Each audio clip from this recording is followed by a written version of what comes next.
그런데 아직 이슬람 국가, 공산국가, 또 다종교 국가에서는 예수 믿는 것 때문에 목숨을 담보로 해야 되는 사람들이 많이 있습니다. 그런 선교지가 많이 있어요. 우리가 그들을 위해서 항상 기도해야 되죠. 오늘 사도 바울이 갈라디아서를 써서 갈라디아 교회에 보내는데 이 갈라디아가 어디냐? 오늘날의 터키입니다. 근데 세계 지도를 보면 터키 옆에 이란이 있어요. 터키도 지금 이슬람 국가고 이란도 이슬람 국가죠. 이곳에서 개신교인들은 말로 닿을 수 없는 핍박을 지금도 받고 있는데 사도 바울 당시에도 갈라디아에서 예수 믿는 것은 목숨을 걸어야 돼요. 또 초대교회 당시에 예수 믿는 것 자체가 목숨을 담보로 하고 예수를 믿는 거죠. 핍박의 대상만, 핍박하는 그 대상자만 다른 거예요. 과거에는 유대 율법주의자들이, 과격한 유대 율법주의자들이 예수 믿는 사람들을 죽이고 살해하고 감옥에 가두고 이랬다면 지금은 이슬람들이 그렇게 하고 있는 것이죠. 갈라디아 교회는 사도 바울이 복음을 전해서 개척한 교회입니다. 사도 바울이 전한 복음은 아주 간단합니다. 이 복음이 사실 우리가 가지고 있는 복음이죠. 누구든지 예수님만 믿으면 구원을 받는다라는 거죠. 예수 믿으면 구원받는다. 이게 복음의 진수고 이게 복음의 핵심이고 이게 복음의 자체입니다. 그런데 언제부터인가 갈라디아 교회 안에 다른 똑같은 교인이었는데 다른 말을 하기 시작하는 교인이 나왔습니다. 예수만 믿어서는 안 되고 율법을 지켜야 되고 특히 할례를 받아야 구원을 받는다. 그러면서 이들이 사도 바울을 정면으로 대적하고 나왔습니다. 이미 사도 바울은 그곳에서 목회하지 않죠. 다른 곳에서 복음을 전하고 있는데 정면으로 사도 바울을 대적하고 비난하는 겁니다. 바울이 사도냐? 바울은 사도 아니다. 바울을 비난하고 헐뜯는 거죠. 안타깝게도 많은 갈라디아 교회 성도들이 여기에 무너집니다. 넘어졌어요. 예수님만 믿는 그 믿음이 흔들린 겁니다. 바울 사도는 갈라디아 교회 안에 일어난 이 문제를 해결하기 위해서 오늘 이 갈라디아서를 써서 갈라디아 교회에 보내는 겁니다. 갈라디아 교회 안에 생긴 문제에 대처하기 위해서 바울 사도가 갈라디아 교회 안에 있는 그 율법을 주장하는, 율법을 지켜야 되고 할례를 받아야 된다, 이 사람들을 조사를 해보니까 이 사람들은 정통 유대인도 아니었어요. 그리고 율법을 지키려고 하는 사람들도 아니었습니다. 면밀하게 조사를 해보니까 이들은 가짜입니다. 당시에 갈라디아에 유대인 과격분자들이 많았습니다. 이들은 어떻게든지 율법에 반대되는 사람은 살해하고 핍박을 하는 것이 이들의 일이에요. 오늘 이슬람과 똑같은, 이슬람 내에 우리 예수 믿는 사람들을 어떻게든 죽이려고 하는 그거 같다라는 거죠.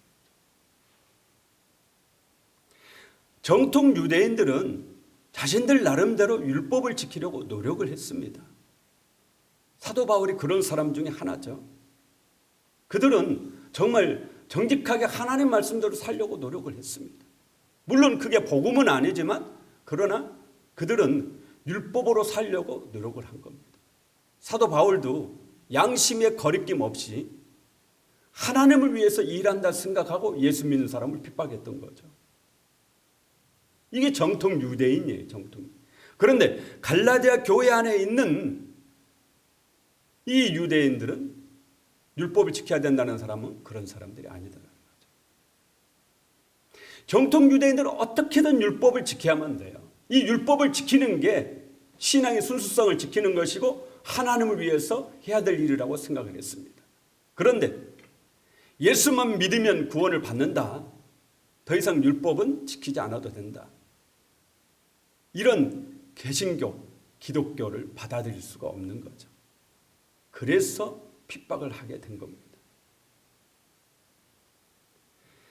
할례 받지 않아도 된다. 사도 바울도 그렇잖아요. 할례 안 받아도 된다. 예수만 믿으면 구원 받는다. 이거는 유대교를 무너뜨리는 거예요. 유대교를.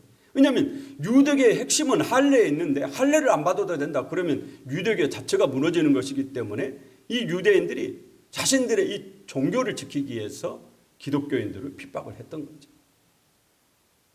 누스드라에서 이 과격한 유대인들이 사도 바울을 돌로 쳐서 죽였습니다. 알고 보면 죽인 거죠. 왜냐하면 보니까 죽었단 말이에요. 그래서 시체를 버려두고 갔는데 나중에 제자들이 와서 보니까 바울이 다시 부시시하고 일어나는 거죠. 살아난 거죠. 그 누스드라가 바로 갈라디아에 있습니다. 바울 사도가 갈라디아 교회 안에 있는 이 율법을 지켜야 된다고 말하는 이 자들을 조사를 해보니까 이들은 율법을 지키기 위해서 그렇게 하는 것이 아니고 갈라디아 안에 있는 유대인 과격주의자들이 예수만 믿으면 구원받는다 이렇게 말하는 기독교인들을 살해하고 핍박한단 말이죠. 그러니까 그들이 두려운 겁니다. 그들이. 그래서 자신도 할례를 받고 율법을 지키는 척 하는 겁니다. 그래서 그들에게 아니다. 나는 할례도 받고 나는 율법도 지킨다. 유대인 과격분자들에게 그렇게 자기 자신을 나타내는 거예요. 진짜 율법을 지키려고 하는 것이 아니고 자신의 생명이 위협을 받고 있기 때문에 그 위협을 피하기 위해서 율법을 지키는 것처럼 또 할례도 받는 것처럼 그렇게 한 겁니다. 그런데 나쁜 사람은 혼자 나쁜 짓 하면 안 되죠. 혼자 하면 뭔가 좀 그렇잖아요. 그래서 나 혼자만 그렇게 하면 안 되니까 그렇게 하면 내 속셈이 드러나고 내 정체가 드러날 수 있으니까 갈라디아 교회 안에 있는 다른 성도들을 자꾸 이쪽으로 끌어들이려고 하는 거죠. 그러면서 할례 받아야 된다. 예수만 믿어서는 안 된다. 할례 받아야 된다. 율법 지켜야 된다. 교인들에게 자꾸 이러는 거예요. 그런 순수한 복음을 가진 교인이 그러는 겁니다. 순수한 복음을 가진 성도가 아니 바울 사도께서 우리에게 전한 복음은 예수님만 믿으면 된다고 했지 않았느냐. 예수만 믿으면 된다. 그러니까 이 가짜 유대인인 이 율법주의자, 오늘날 우리가 이단이라고 말하죠. 이 유대 율법주의자가 뭐라고 얘기하느냐. 바울이 사도냐. 바울은 사도 아니다. 사도들 봐라. 전부 예수님과 3년 동안 동고동락하신 분들 아니냐. 바울은 예수님이 살아계실 때는 본 적도 없는 사람이야. 부활하신 예수님 만났다는데 우리가 어떻게 그걸 믿냐. 바울은 사도가 아니야. 당시에 갈라디아 교회뿐만이 아니고 고린도 교회라든지 여러 교회에 사도 바울은 사도가 아니라는 이런 소문이 퍼다하게 퍼져 있었어요. 이 말을 들으니까 이 교인이 흔들렸단 말이에요. 생각해 보니까 맞다라는 거죠. 바울이 사도가 아니라고 생각하니까 바울이 전한 복음 자체가 흔들리는 겁니다. 바울이 사도가 아니기 때문에 바울이 전한 예수만 믿으면 구원받는다라는 이 복음 자체가 의미가 없어진 거예요. 그러니까 예수님을 믿는 이 믿음 자체가 흔들린 겁니다. 그렇게 해서 갈라디아 교회가 흔들린 거죠. 오늘 12절 봐보세요. 물은 육체의 모양을 내려 하는 자들이 억지로 너희에게 할례를 받게 함은 그들이 그리스도의 십자가로 말미암아 박해를 면하려 함뿐이라. 예수님의 십자가에 대해서 말하고 예수님의 십자가만을 나타내면 그 유대 과격주의자들이 나를 죽일 수도 있고 나에게 살해의 위협을 느끼게 한단 말이죠. 그러니까 예수님의 십자가는 얘기하지 않고 오히려 자신이 할례를 받고 율법을 지키는 것처럼 그렇게 한단 말이에요. 사도 바울은 이들을 육체의 모양을 내려 하는 자들이다 그렇게 말을 했습니다.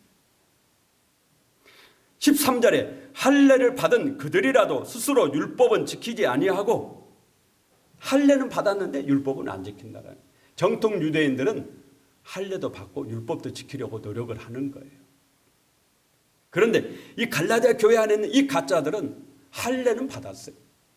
그런데 율법은 지키려고 노력하지 않습니다. 왜냐하면 가짜니까요. 그들이 너희의 육체로 자랑하려 함이라. 할례를 핍박 무마용으로 받았기 때문에 율법을 지키지 않는 겁니다. 그러니까 겉으로만 이들은 교인인 척, 또 겉으로 외형적으로 유대인처럼 그렇게 자신들을 포장을 하는 거죠. 아주 사악하다. 우리가 보통 이런 사람들을 사악한 자들이다, 그렇게 말하죠. 이들이 갈라디아 교회 성도들을 자꾸 미혹하고 유혹해서 결국 이 성도들이 사도 바울의 사도성이 무너지니까 사도 바울이 전했던 그 복음, 처음 받았던 그 복음, 예수만 믿으면 구원 얻는다는 이 복음이 무너져요. 결국 구원으로부터 멀어지고 하나님께로부터 멀어지게 되었습니다. 교회 안에는 항상 이런 가짜 신자가 있습니다.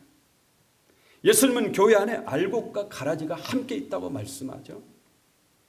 제가 교회라고 하니까 우남신앙교회 이렇게 생각하면 엄청 마음이 무거워지죠.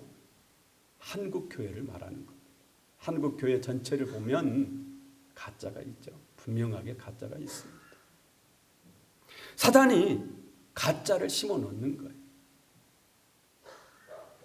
목사 중에도 가짜가 분명하게 있습니다. 사단이 가짜 목사를 심어 놓는 거죠. 갈라디아 교회 안에 가짜 율법주의자들이 있었다면 오늘 한국 교회 안에도 이런 비슷한 자들이 많이 있습니다. 충청도의 어느 목사는 제가 지난번 설교 때 말씀드렸죠. 불교 경전인 금강경을 붓글씨로 써가지고 석가탄신일 날 옆에 있는 이웃에 있는 절의 주지스님에게 선물로 하는데 사진이 나왔어요. 이건 무슨 얘기예요? 나 선물하니까 기자 오라 이거죠. 그래서 사진 찍어서 신문에 낸 거예요.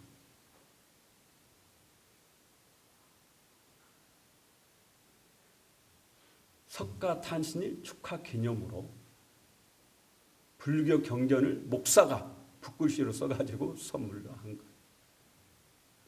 경상도에 있는 어느 목사들은 매월 1회씩 타종교 지도자들과 모임을 갖고 거기에서 종교 토론회를 한다고 그래요. 세상 신문은 이들을 칭찬합니다. 아주 훌륭하다. 타 종교를 존중해주고 아주 훌륭하다. 타 종교의 구원을 인정하지 않는 정통 기독교인들을 비난합니다. 왜 너희는 그렇게 지나치게 독선적이고 배타적이냐? 왜 너희만 그렇게 잘났냐? 왜 너희한테만 구원이 있다고 꼭 교회로만 끌고 가려고 그러느냐? 아마 절에 금강경을 갖다 준 목사도 세상에 이런 비난을 받지 않으려고 그런 행동을 했는지 모르겠어요. 하지만 우리가 분명히 알 것은 구원은 오직 예수 그리스도에게만 있습니다. 이것이 아니면 교회는 사실 존재의 의미가 없는 겁니다. 무엇 때문에 목숨 걸고 선교지다가 교회를 세우고 복음을 전합니까? 그들의 그 종교 가지고도 충분히 구원받을 수 있다면 무엇 때문에 그런 행동을 하는 겁니까? 수많은 믿음의 선배들이, 믿음의 조상들이 목숨을 담보로 해서 복음을 전했던 것은 구원은 오직 예수 그리스도를 믿음으로만 얻기 때문에 그런 겁니다. 그런데 오늘날 우리가 이 복음을 자꾸 혼합한다라는 거죠. 오늘 갈라디아 교회 안에 있는 그 가짜들이 혼합하는 거예요. 교회를 안 나오는 게 아니에요. 교회를 계속 나와요. 예수 안 믿는다고 말하지 않습니다. 예수 믿는다고 그래요. 그러면서 그 예수 믿는다고 말하면서 혼합하는 겁니다. 뭘 혼합해요? 율법을 혼합하는 거예요. 예수도 믿어야 되지만 율법도 지켜야 되고 할례도 받아야 된다. 이거 짬뽕. 여러분, 혼합된 복음은 복음이 아니에요. 복음은 순수해야 돼요. 오직 예수 그리스도를 믿음으로만 구원을 받는 줄로 믿습니다. 이 복음이 여러분에게 분명히 있기를 바라요. 세상이 우리를 뭐라고 말하든지 간에, 세상이 우리를 뭐라고 비난하든지 간에 복음은 오직 예수 그리스도로만 받는 겁니다. 예수님을 믿음으로만 우리가 천국 갈 수 있습니다. 다른 길은 없다라. 그렇기 때문에 오늘날 수많은 사람들이 목숨의 위협을 받으면서도 복음을 전하고 있는 것입니다. 바울 사도는 갈라디아 교회뿐 아니라 자신이 개척하여서 많은 성도들로 인해서 많은 아픔을 겪습니다. 그래서 사도 바울의 편지가 신약성경 13개가 있는데 거의 대부분 편지 앞에 예수 그리스도로 말미암아 사도된 나 바울은 이런 말이 항상 앞에가 있어요. 자신이 사도라고 이렇게 항상 표현하고 있어요. 그만큼 사도 바울에게 이 사도가 아니다라는 이런 말은 큰 마음의 상처를 줬다라는 거죠. 또 하나 그걸 넘어서 사도 바울이 자신이 사도가 아니라고 이렇게 되어지면 무슨 일이 일어나느냐? 그동안 수많은 교회를 개척해서 세웠습니다. 그러면서 그곳에 복음을 전해서 그 교회들이 세워졌는데 내가 사도가 아니다 이렇게 되어지면 그동안 내가 전했던 복음이 다 가짜가 되는 거죠. 복음의 신뢰성이 흔들리는 거죠. 그러면 결국 교회가 무너지는 겁니다. 마귀가 그것을 알기 때문에 사도 바울을 어떻게든 무너뜨리려고, 사도 바울의 최대 약점이거든요. 예수님과 3년 동안 동고동락하지 않았다라는 이게 사도 바울의 최고의 약점이죠. 그래서 그걸 노려서 끊임없이 마귀가 사도가 아니다라는 이런 자들을 계속 가짜들을 만들어내는 것이죠. 고린도 교회 같은 경우는 너는 사도가 아니야 그러면서 사도 바울이 고린도 교회에 들어오는 것 자체를 못 들어오게 했어요. 그러니 얼마나 마음의 상처가 컸겠습니까? 내가 개척해서 세운 교회인데 이 교회에 내가 가려고 그러니까 교회에서 오지 말라는 거예요. 당신은 사도가 아니니까 오지 마라. 이렇게 말하는 거예요. 그러니 얼마나 마음이 컸겠냐고. 그리고 17절에 이후로는 누구든지 나를 괴롭게 하지 말라. 내가 내 몸에 예수의 흔적을 지니고 있노라. 더 이상 나를 괴롭게 하지 말라라는 거죠. 나에게는 분명한 뭐가 있다고 그래요? 예수의 흔적이 있다. 예수의 흔적이. 여기서 흔적에 해당하는 헬라어가 스티그마입니다. 스티그마는 옛날 노예에게 주인이 자신의 소유라는 것을 알리기 위해서 불로 달군 인장을 찍는 거죠. 이게 스티그마죠.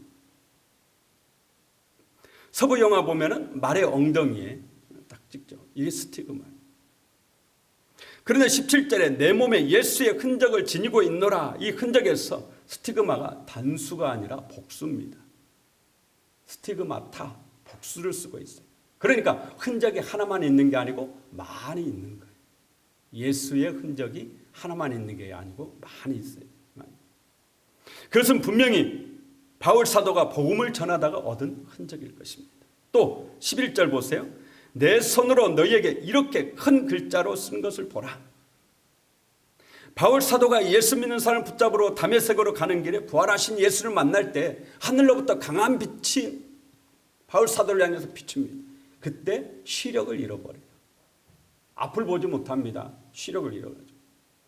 다메섹에 가서 아나니아라는 사람이 와서 안수하면서 사도 바울에게 예수 그리스도를 전할 때 사도 바울의 눈에 있던 비늘 같은 것이 벗겨지고 다시 눈을 보게 됩니다. 그 후로 사도 바울은 일평생 안질로 고생을 했다고 그래요. 시력이 약하기 때문에 작은 것이 보이지 않습니다.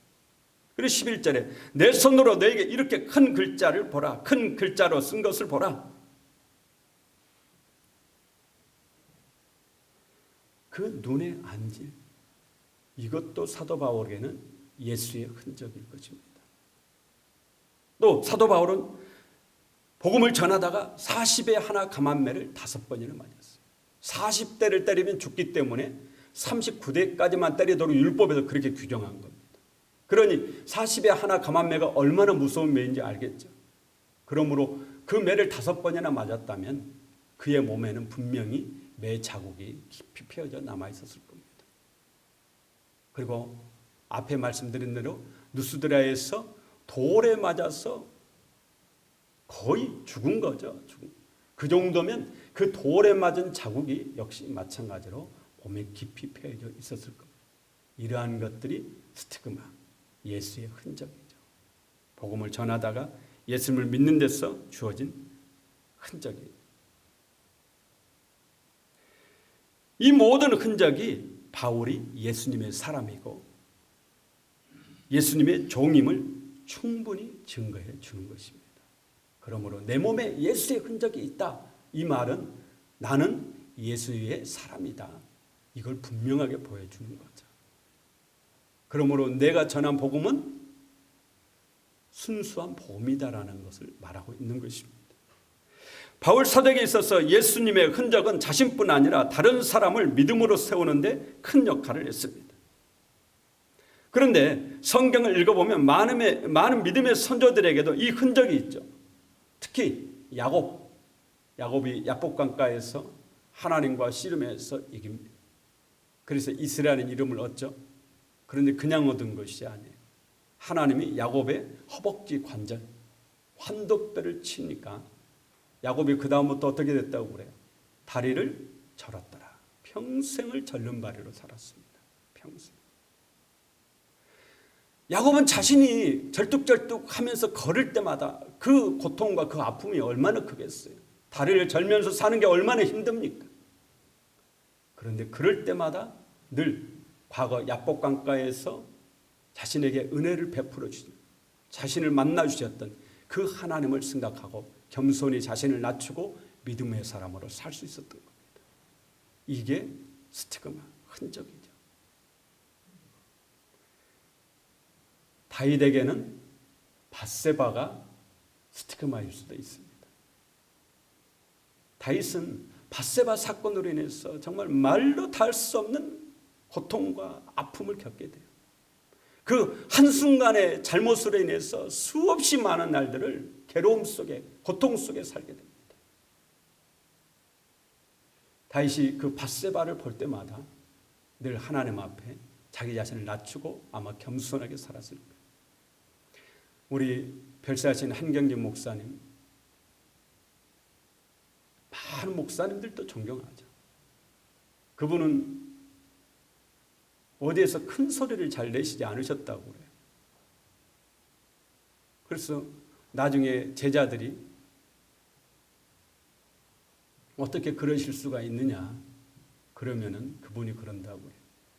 내가 일제시대 때 신사참배한 사람인데 신사참배까지 한 사람이 무슨 할 말이 있겠습니까? 그러셨다고 그래요. 신사참배가 알고 보면 범죄이었는데도 불구하고 한 목사님에게는 스티그마, 예수의 흔적이다. 그럴 수 있죠. 신사참배한 사람이 무슨 할 말이 있겠니? 그래서 어디에서 큰 소리를 한 번도 하지 않으셨다.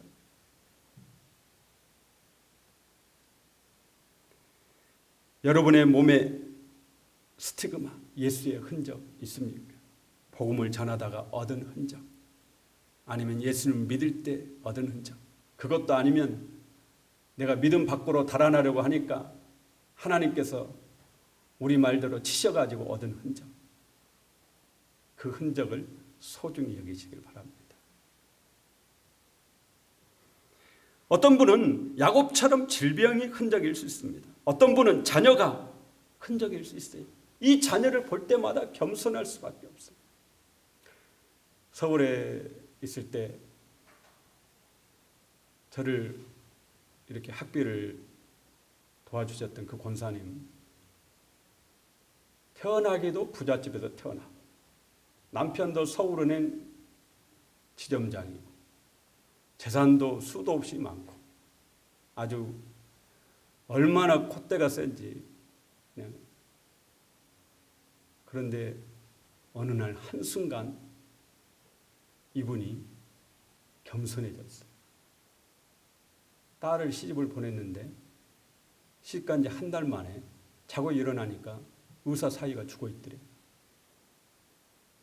사위가 의사인데 시집간 지 한 달 만에 죽어버린 거예요. 사위가. 그 후로는 어디 가서 얼굴을 들지 못하겠더래요. 그리고 그것을 계기로 해서 예수 믿고 그리고 정말 겸손한 사람이 되었어요. 스티그마, 흔적. 여러분에게 그 흔적이 분명히 있을 겁니다. 여러분이 예수 믿는다면 그 흔적이 분명히 있을 거예요.